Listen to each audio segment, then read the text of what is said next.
নমস্কার। আজ আবার একটা বাস্তব কথা বলছি। যখন কোনো ক্ষমতাশালী ব্যক্তিকে আইনের চোখে যখন অপরাধী হিসাবে পুলিশ ধরে, তখন টিভিতেও বলে যে এই ভদ্রলোকের নামে 20-25টা কেস আছে, এর কঠোর শাস্তি হওয়া উচিত। কিন্তু কিছুদিন পরেই দেখি সেই ভদ্রলোক আবার ছাড়াও পেয়ে যায়। তার ওই 20-25টা কেসের কোনো ভ্যালুই থাকে না।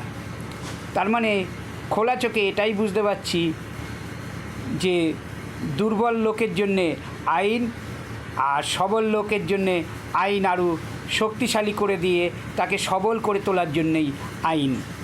এটাই খোলা চোখে দেখতে পাচ্ছি। হয়তো এটাই বাস্তব।